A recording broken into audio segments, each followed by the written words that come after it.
Introduction of probability. Probability means क्या होता है? प्रायिकता। ये चैप्टर हमारा 14 है 10th क्लास का। Probability is the chance that some event will happen. ये इसकी डेफिनेशन है कि प्रोबेबिलिटी इज द चांस, ये चांस होता है that some event will happen. Hindi में कहेंगे किसी घटना के घटित होने की संभावना। किसी भी घटना के घटित होने की संभावना प्रायिकता कहलाती है। अब ये इसका फॉर्मूला क्या होता है? फॉर्मूला होता है हमारा, यहाँ डेफिनेशन से लेते हैं, it is the ratio of the number of ways a certain event can occur to the number of possible outcomes. Number of ways upon में पॉसिबल आउटकम्स। तो यहाँ पर हमने लिया number of favourable outcomes upon में number of all possible outcomes. ये इसका formula है। हिंदी में यह किसी घटना के घटित होने की संभावनाओं की संख्या अपॉन में संभावित परिणामों की संख्या का अनुपात होता है। तो कुल संभावित परिणामों की संख्या, प्रायिकता इक्वल टू अनुकूल परिणामों की संख्या बटे कुल संभावित परिणामों की संख्या। तो इस तरह से हमारा ये प्रोबेबिलिटी का फॉर्मूला हुआ। अब हम यहाँ पे देखते हैं प्रोबेबिलिटी जो होती है, किसी भी घटना के होने की प्रोबेबिलिटी PE प्लस किसी भी घटना के ना होने की प्रोबेबिलिटी PE, इसके ऊपर डैश डाल देते हैं, उसका सम हमेशा 1 होता है। या फिर हम इसे इस तरह से भी शो कर सकते हैं, PE plus P not E equal to 1। यानी कहने का मतलब है किसी भी काम के होने की ये संभावना और ना होने की संभावना का टोटल हमेशा 1 आता है। प्रोबेबिलिटी कभी भी, अब यहाँ पर हम ले लेते हैं, यहाँ पर ये प्रोबेबिलिटी यानी कि यहाँ पर हमने 0 ले लिया और 1। तो प्रोबेबिलिटी जो होती है हमारी 0 और 1 के बीच की हो सकती है और 0 और 1 भी हो सकती है। तो हम इसे इस तरह से नोट करेंगे, 0 less than equal P less than equal 1। इस पर आधारित एक क्वेश्चन आता है, ये ऑप्शनल क्वेश्चन आता है। इसमें 4 आंसर दिए होंगे, एक पूछा जाएगा, तो हमारा आंसर ये होगा।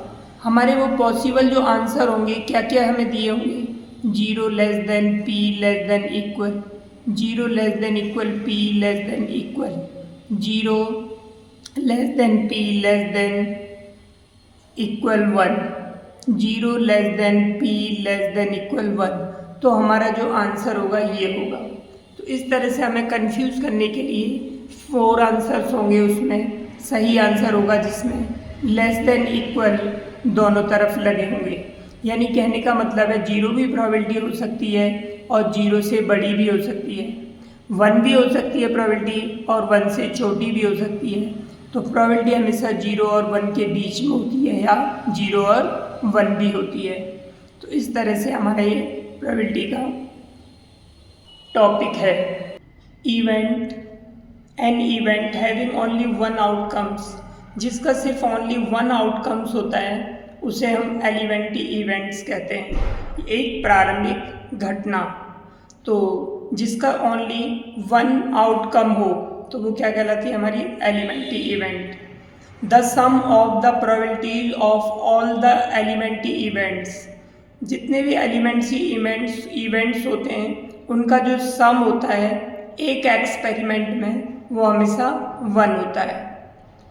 सर्टेन इवेंट होती है, सर्टेन इवेंट की प्रोबेबिलिटी हमेशा 1 होती है और इम्पॉसिबल इवेंट की प्रोबेबिलिटी जो हो ही नहीं सकती उसकी प्रोबेबिलिटी हमेशा 0 होती है। यहाँ पर हमारा E नॉट E, इसे हम इस तरह से लिख सकते हैं, E एंड E बार डाल सकते हैं इसके ऊपर। तो आर कॉल्ड, ये क्या कहलाते हैं, हमारे कंप्लीमेंट्री इवेंट कहलाते हैं। E और नॉट E क्या कहलाते हैं, कंप्लीमेंट्री इवेंट्स। और कंप्लीमेंट्री इवेंट्स का सम हमेशा क्या होता है, 1। PE plus P not E equal to 1।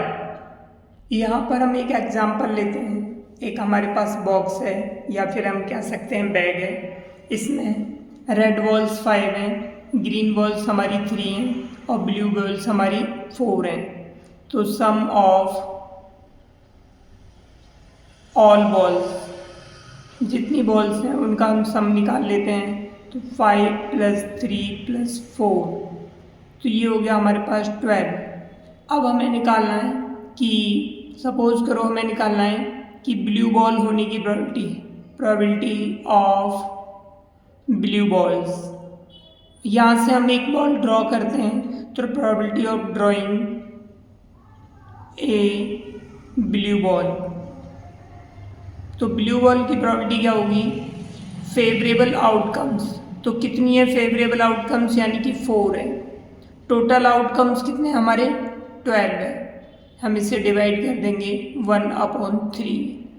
अब यहाँ पर हमें निकालना है probability of drawing not a blue ball.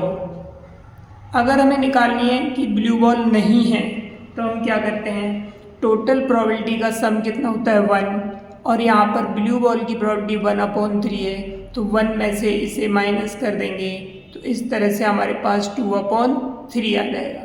तो कितना आ गया हमारा? 2/3। 3 × 1 = 3, 3 में से 1 माइनस करेंगे 2/3। इस तरह से हमारा नॉट ब्लू बॉल की प्रोबेबिलिटी 2/3 आ गई। अगर हमें निकालना होता है हमें रेड बॉल्स की, तो 5/12 हो जाती है, ग्रीन की 3/12 हो जाती है। अगर ये बाय द वे ये रेशो जो आता है, अगर ये किसी एक डिजिट से कटता है तो हम उसे काट करके इसको शॉर्ट फॉर्म में लिख सकते हैं, यानी स्टैंडर्ड फॉर्म में लिख सकते हैं। तो इस तरह से हम प्रोबेबिलिटी निकाल सकते हैं। अब हम इसमें एक्सरसाइज के क्वेश्चन देखते हैं। तो एक्सरसाइज के जो क्वेश्चन है, हमारी जो 14 एक्सरसाइज है, एक ही एक्सरसाइज दे रखी है हमें। तो इसमें हम देखते हैं कि हमारा जो पहला क्वेश्चन है, पहला जो क्वेश्चन दे रखा है हमें, ये हमारा फिल इन दी ब्लैंक्स है। तो हम इसे ट्राई करते हैं। इसे यहाँ पर क्या है, प्रोबेबिलिटी एन इवेंट, किसी भी इवेंट की होने की प्रोबेबिलिटी, और प्रोबेबिलिटी ऑफ इवेंट नॉट ई, ना होने की प्रोबेबिलिटी। तो मैंने बताया था इंट्रोडक्शन में कि दोनों की प्रोबेबिलिटी का सम 1 होता है, तो यहाँ पर हम 1 फिल कर देंगे। The probability of an event that can not happen, जो कि हो ही नहीं सकती है, तो वो इम्पॉसिबल इवेंट कहलाती है, या अनसर्टेन इवेंट भी कह सकते हैं।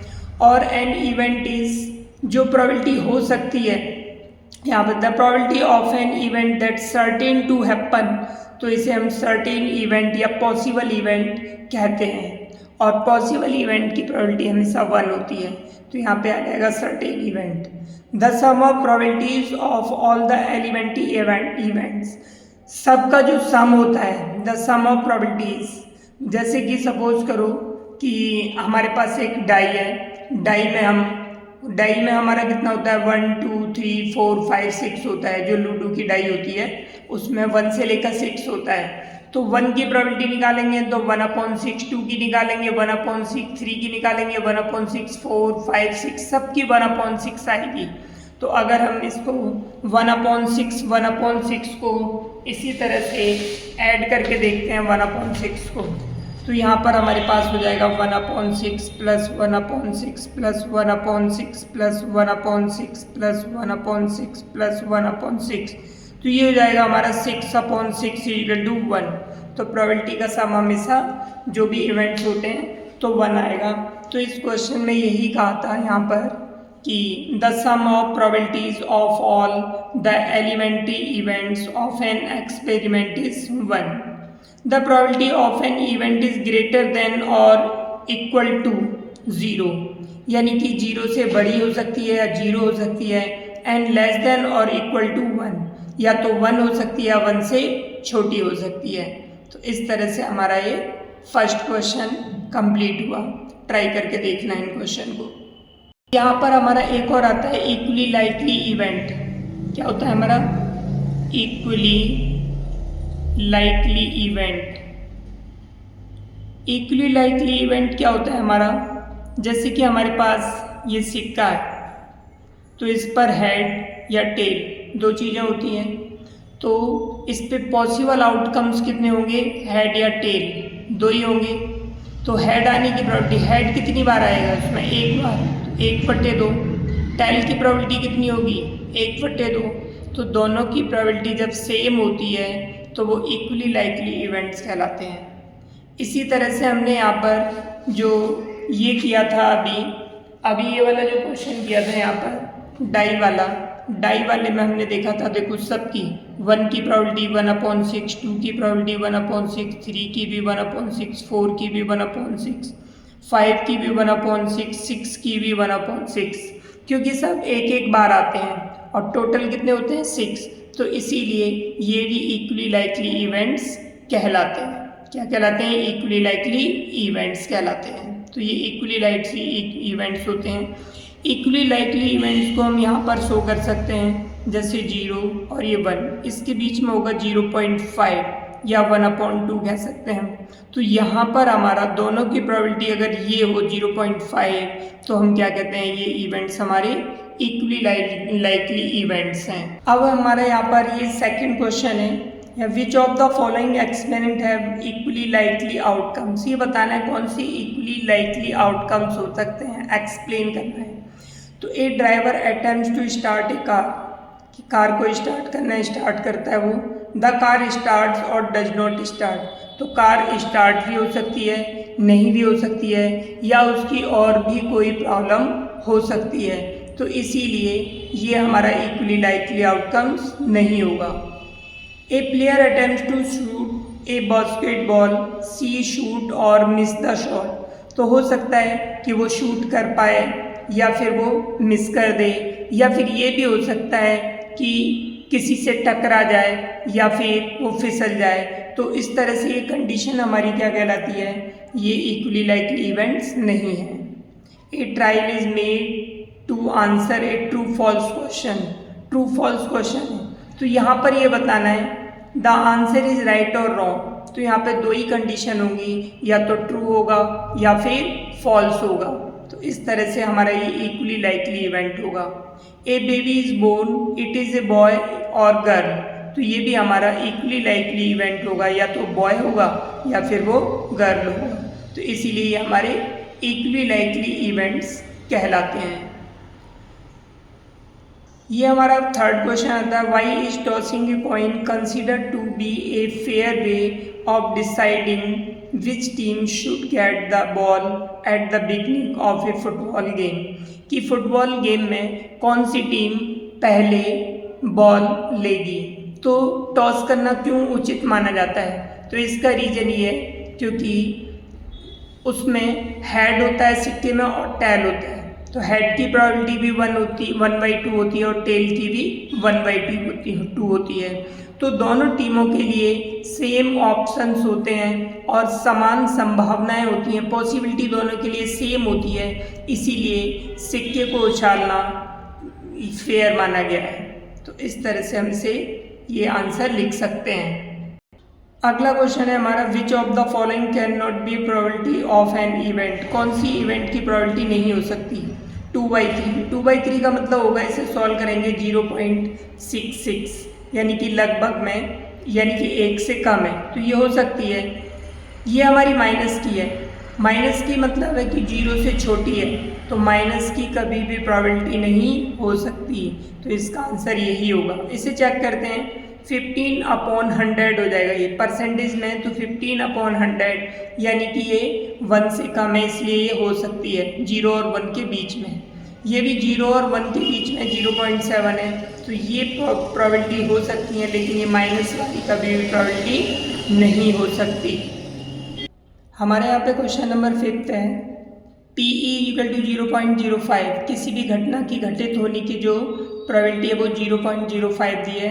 What is the probability of not E. Not E की प्रोबेबिलिटी पूछी है, तो होने की और ना होने की प्रोबेबिलिटी का सम कितना होता है, 1। तो हम लिखेंगे PE + PE0 = 1।